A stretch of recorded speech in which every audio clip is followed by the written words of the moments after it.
Dans le recrutement, on entend encore souvent il faut recruter les gens qui nous ressemblent.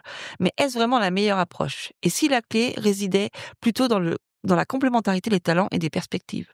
Aujourd'hui, on déconstruit ce mythe et on explore comment faire le bon choix pour renforcer la performance de son entreprise.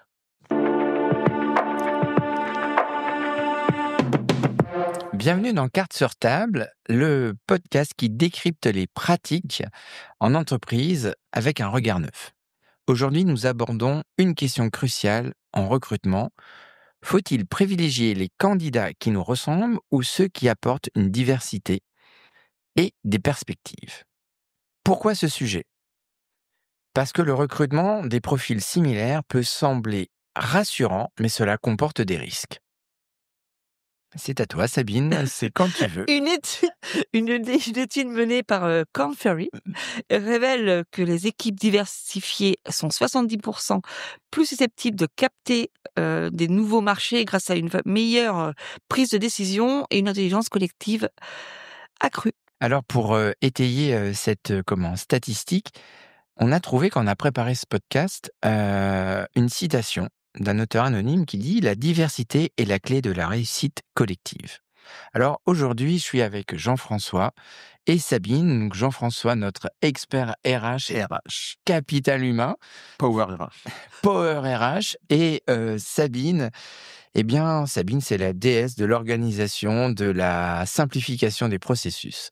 Alors surtout, n'hésitez pas à vous abonner, mettre 5 étoiles sur la plateforme que vous nous écoutez. C'est un tout petit geste pour vous, mais pour nous, c'est vraiment, vraiment hyper important. Donc, on parle recrutement encore aujourd'hui et on parle recruter ceux qui nous ressemblent ou ceux qui complètent l'entreprise. Il y a une statistique aussi qui dit que les entreprises inclusives ont 1,7 fois plus de chances d'innover et de générer 2,3 fois plus de flux de trésorerie par employé. C'est quand même énorme quand on regarde ça. Mais le principal problème aujourd'hui, c'est quand même pourquoi en fait on cherche Jean-François de temps en temps. On cherche. Ouais, On cherche Jean-François. on cherche Jean-François. D'accord.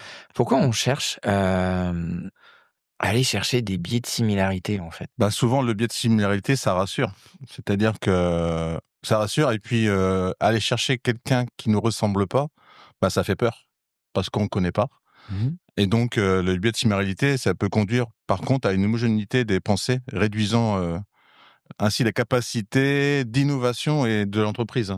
C'est-à-dire que si on a la même pensée collective, on va pas forcément aller vers une innovation différente de ce qu'on connaît déjà et de la pensée qu'on a déjà vis-à-vis de l'innovation. Donc, on va toujours innover de la même manière. Donc en fait, c'est un peu comme si on faisait un petit peu la même chose dans le système. C'est-à-dire qu'on changeait à l'intérieur du système. On change les personnes, mais en fin de compte, on fait la même chose.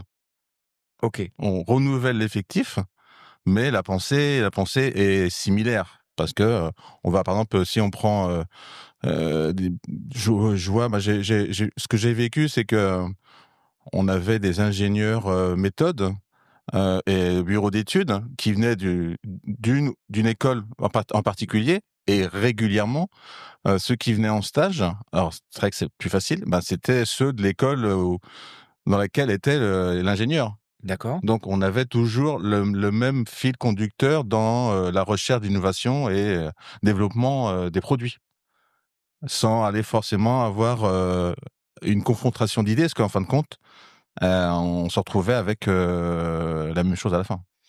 Ouais. Il n'y avait pas de confrontation d'idées, dans la mesure où le fil conducteur de cette école reste le même d'année en année. En fait, tu viens de nous dire quelque chose qui est hyper intéressant, c'est le mot confrontation d'idées. Oui. En fait. Très souvent, quand on cherche la similarité, on se prive de cette Exactement. confrontation d'idées. Oui, tout à fait. Pour moi, on se prive de cette confrontation qui amène la réflexion et une pensée différente. Et donc, du coup, le fait de ne pas avoir de confrontation d'idées, ça génère quoi comme problème que vous voyez, vous, tous les deux, en fait? Comme le dit très bien Jean-François, on reste sur un blocage de l'innovation, un développement des équipes, de l'interaction, de la communication, parce que même si on peut se dire, on recrute quelqu'un qui nous ressemble, c'est plus facile pour l'adaptabilité. Mmh.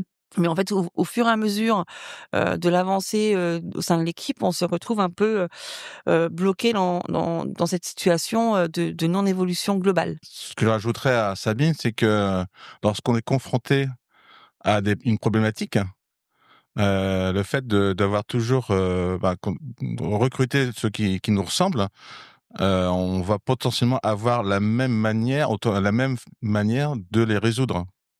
Alors qu'il y a peut-être d'autres manières de Mmh. résoudre certaines problématiques si on prenait on se faisait un pas de côté et dire: «Tiens, en fin de compte, si j'allais voir ailleurs, comment ils pourraient résoudre ce problème?»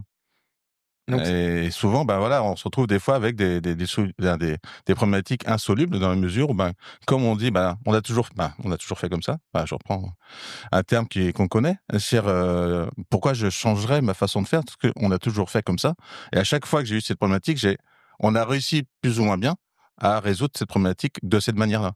Donc on recommence la même chose. alors, on a vu qu'il y a un côté rassurant, donc c'est-à-dire qu'il y a un côté émotionnel derrière. Oui, tout à fait. Il y a un fort facteur émotionnel. Tout ça, ça vient de quoi? Ça vient de croyances? Ça vient de On va rester conforté dans ce que l'on connaît et ce qui est rassurant, effectivement. Donc oui, c'est des croyances, on a toujours f bah, comme tu le dis, on a toujours fait on a toujours fait de cette manière-là, pourquoi changer? Ça fonctionne jusqu'à aujourd'hui, pourquoi changer? Sauf que si l'entreprise, reste bloquée sur cet ancrage-là, ces croyances-là, elle va, ne plus se développer à l'extérieur. Elle va rester, bloquée sur son évolution de financière et de développement intérieur ou de produits. Donc oui, il y a une forte question de croyance et d'ancrage de l'ensemble du processus et des équipes. Et puis on sait pour compléter que, tout à chacun, on a des biais cognitifs en nous, hein. Donc, oui. voilà, on en a Mmh. parlé de siméralité, mais on en a d'autres. Par exemple, il y a le biais cognitif de rassurance, Mmh.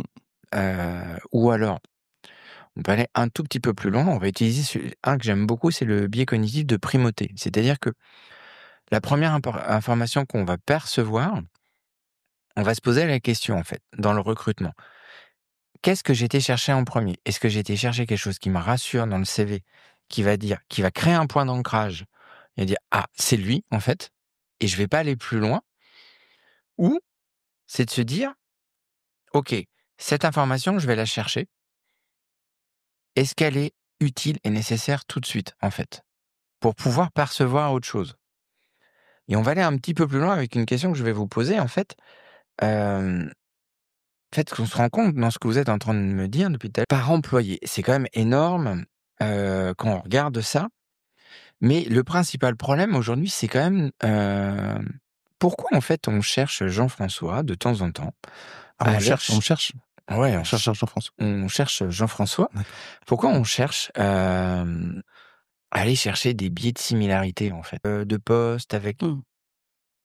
Ben, oui, oui, dans mon passé, RH, avec certains managers, c'est c'était évident. Je veux dire, ça se voyait, voilà. On n'avait pas besoin d'aller creuser très très loin. On recrutait vraiment jusqu'à un certain temps, l'équivalent, je veux dire, ce qui vraiment nous ressemblait et qui rassurait dans la mesure, comme je disais tout à l'heure, on renouvelle l'effectif, mais on change pas de pensée. C'est-à-dire que, le gars, il vient de telle école. Ceux qui étaient avant nous, ça marchait très bien comme ça. On mmh, va reprendre un gars qui était de là-bas. Pourquoi aller chercher un gars dans une école qu'on connaît pas du tout, avec laquelle on n'a jamais travaillé, mais qui est potentiellement reconnu, extérieurement?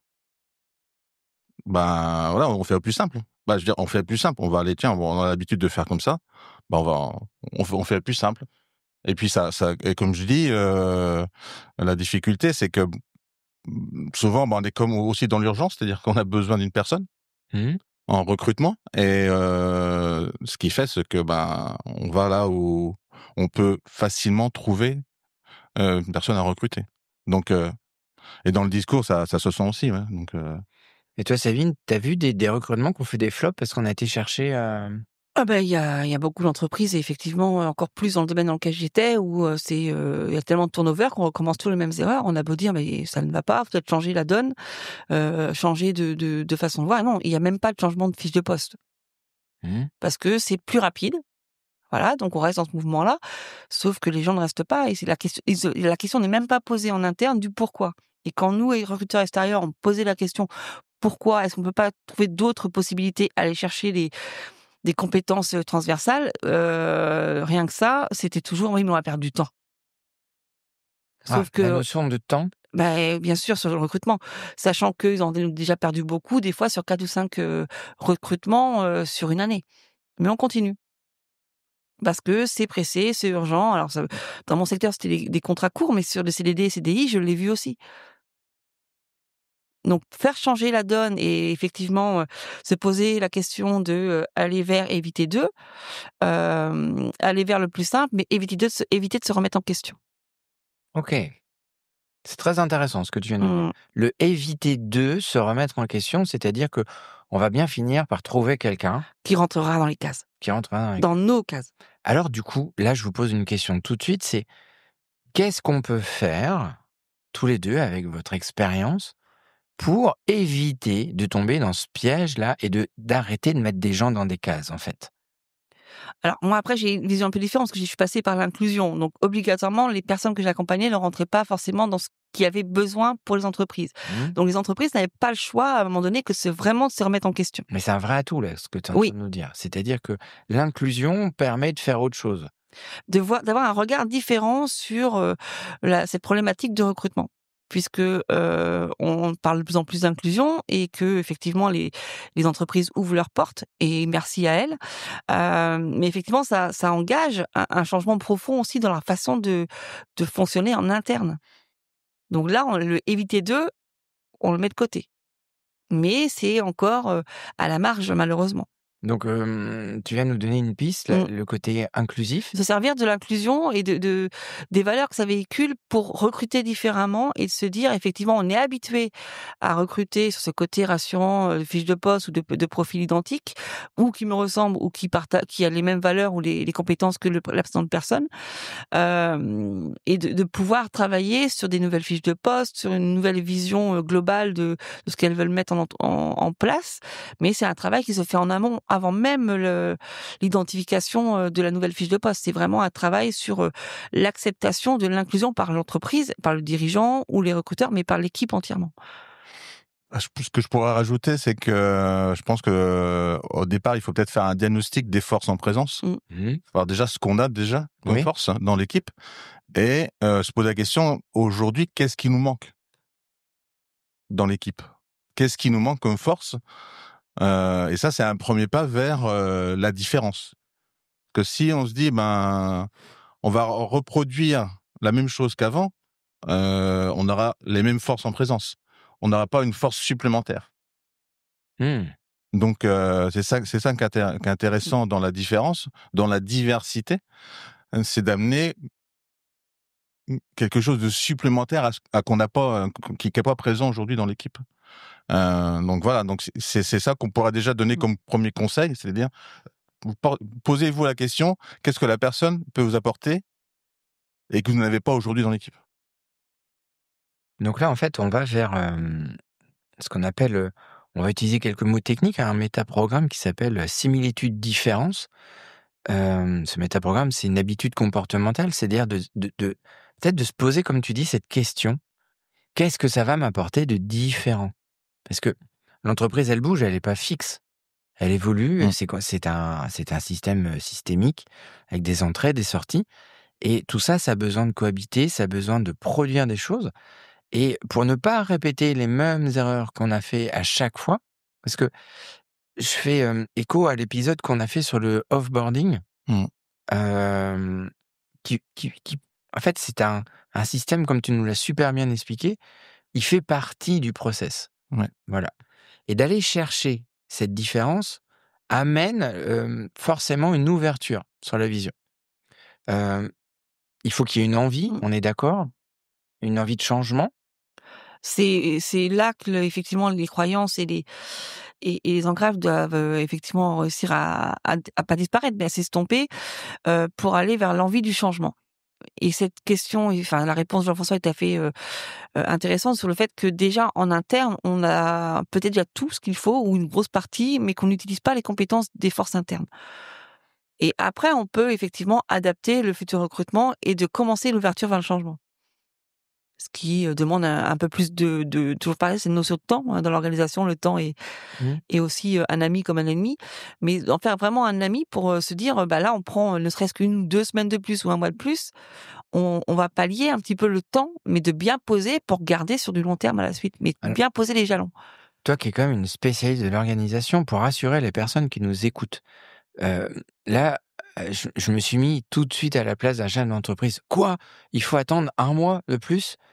Dans ton expérience, le fait de se poser, est-ce que c'est forcément 1 mois ou c'est ne serait-ce que de se poser une demi-journée avec toi pour définir, des choses avec vous 2 qui permet de gagner beaucoup plus de temps sur le long terme?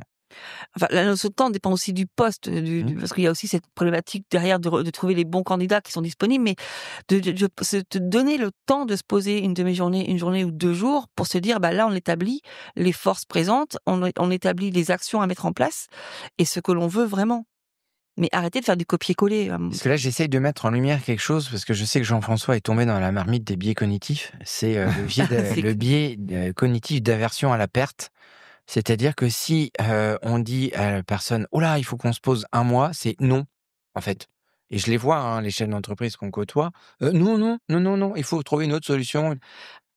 Alors, De quand on dit, 1 mois ou 2 mois, attention, c'est le processus de recrutement aujourd'hui, il se fait plus à la semaine, hein, on n'y est plus du tout. Voilà, c'est Donc ce que je voulais que tu amènes. donc aujourd'hui, on est sur une moyenne de 2 à 3 mois pour un recrutement selon les postes. Mmh. Donc c'est quoi une journée ou 2 si au bout d'1 mois, on a quelqu'un ou vraiment déjà les réponses? Merci Sabine d'avoir Voilà, dit ça. je t'en prie. Qu'est-ce que c'est qu'une journée ou 2 de se poser, de poser un petit peu ces questions que tu disais de différence? Parce que là, il y a une citation qu'on a trouvée avec, Jean-François, qu'on a préparée, c'est, «L'uniformité rassure, mais la différence fait grandir». Mmh. Mmh. Et donc, elle vient complètement corroborer tout ce que vous êtes en train de dire depuis tout à l'heure, c'est-à-dire, on se pose pour grandir et gagner du temps dans le futur et avoir quand même, je pense qu'aujourd'hui, en 2025, d'avoir des équipes, soudées, qui se maintiennent dans le temps, avec un process établi, c'est pas un luxe, en fait. Mmh. Moi, ce que je pourrais rajouter à ce que disait Sabine tout à l'heure, c'est que, en fin de compte, ce temps de réflexion, il fait partie du Mmh. processus de recrutement. Avant de déjà mettre, de mettre sur le papier, la liste à l'après-vert, de la fiche de poste, bah, déjà on se pose, on fait, le tour de l'équipe, hein. Là, on fait marcher aussi l'intelligence collective, hein. Mmh. Déjà, on regarde les forces en présence et par rapport à ce que nous, on se pose la question: «Qu'est-ce qui nous manquerait pour compléter l'équipe?»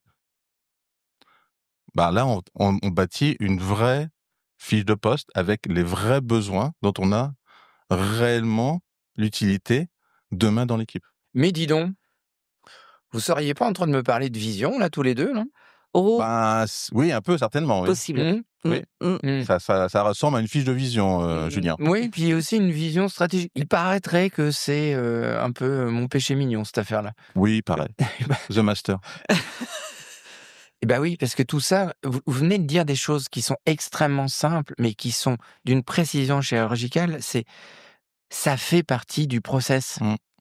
Donc on l'inclut dès le Mmh. départ. On arrête de vouloir aller faire des choses à moitié faites avec une fiche de poste sur un coin de table, en allant voir un recruteur en disant: «Eh oh, il faut nous trouver ça, hein».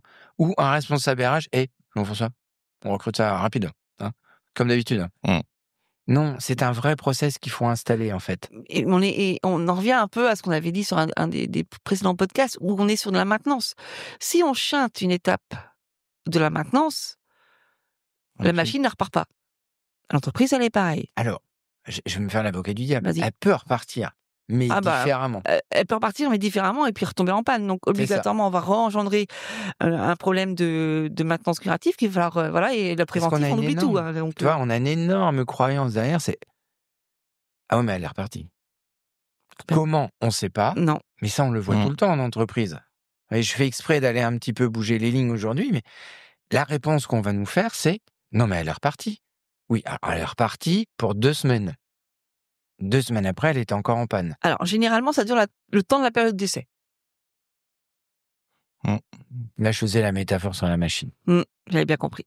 Mais la période d'essai. Voilà. Cette fameuse période d'essai. Si c'est pas assez, si l'étude n'est pas assez profonde en amont et si on n'a pas réfléchi avant, effectivement, la machine retombe en panne, même pas avant la fin de la période d'essai. Donc ça dépend entre 1 et 3 mois, mais donc on repart dans un nouveau processus à cette période-là et ça continue et ça continue.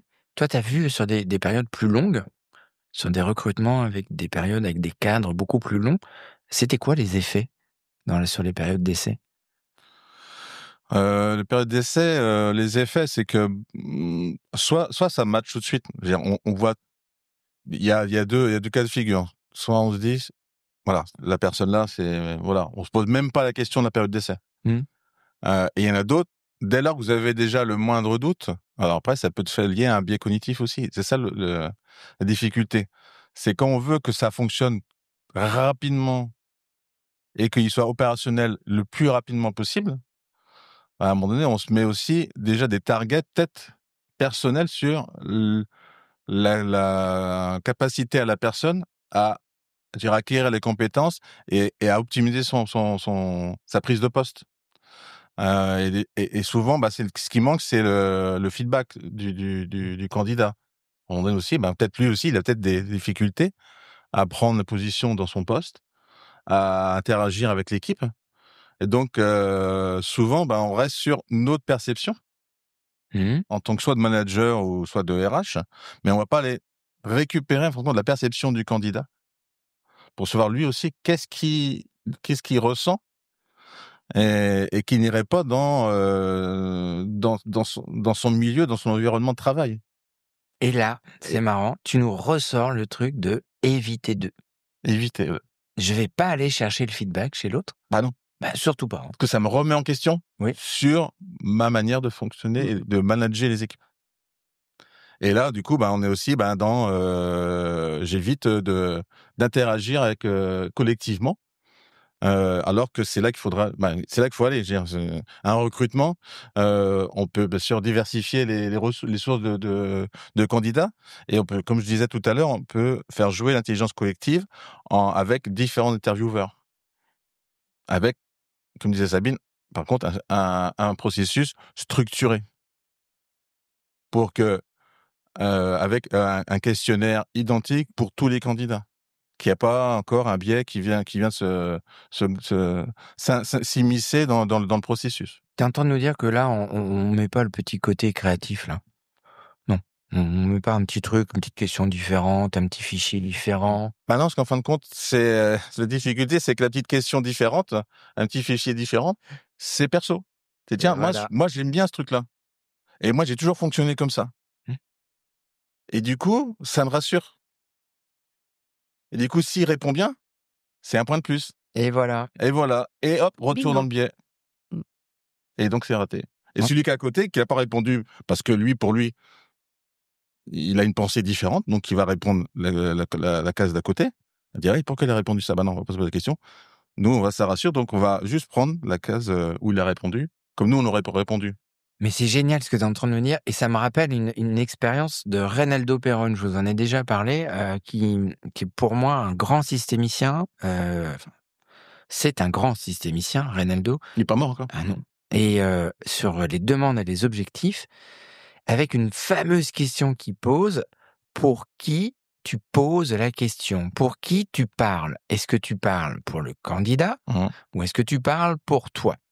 Et je pense que c'est un tuyau qu'on peut donner dans cet épisode. Les questions que vous posez, elles sont pour qui? Est-ce qu'elles sont pour le process ou est-ce qu'elles sont pour vous rassurer? C'est ça. Et ça, merci d'avoir dit ça, Jean-François, parce que du coup, on l'avait même pas mis, ça vient d'émerger. Mais je pense que c'est un outil. S'il y a un truc, enfin, il y a plusieurs choses à retenir de ce podcast, mais il y a un truc à retenir. Pourquoi je vais aller poser une question? Cette question, est-ce qu'elle me rassure moi ou est-ce qu'elle est faite pour faire avancer le process? Donc, il y a un vrai travail. Et je sais un truc, c'est qu'avec vous, les process, ils sont respectés. On a nos fiches sur la table. Et je connais votre capacité à accompagner les entreprises pour vraiment les aider, leur faire gagner du temps, les faire se poser, pour ne plus avoir ce petit côté créatif, là, cette petite question. Ah, mais je pense que dans le process, on peut avoir le côté créatif. Oui. Dans le process. Dans le process. Et pour tout le monde, la même chose. Mais pour tout le Tous monde. les candidats. Voilà. Donc, un côté similitude, quand même. Donc, en fait, on vient de se rendre compte d'un truc. C'est qu'on va aller chercher la différence avec un process similaire et une grande question pour qui je pose les questions. Exactement. Je vais vous laisser conclure dans quelques instants. En tout cas, j'étais ravi, moi, de passer cet épisode avec vous. On va lancer le jingle.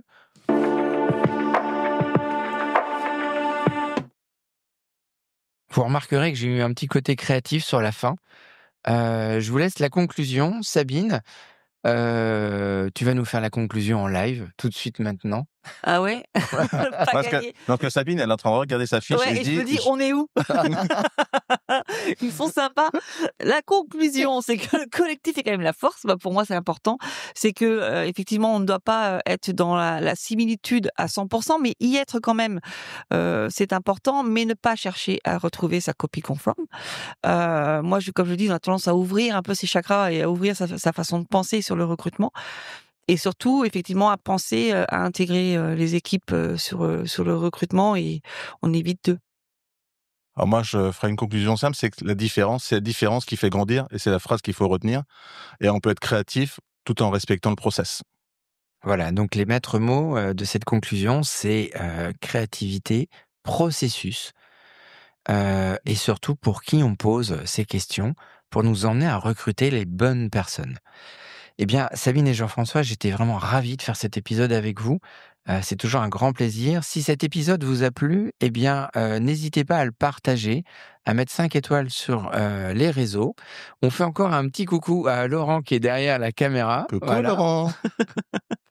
Et on vous dit à très bientôt sur Cartes sur table pour continuer d'avancer sur ces sujets qui sont vraiment, vraiment importants. À très bientôt. À bientôt. À bientôt.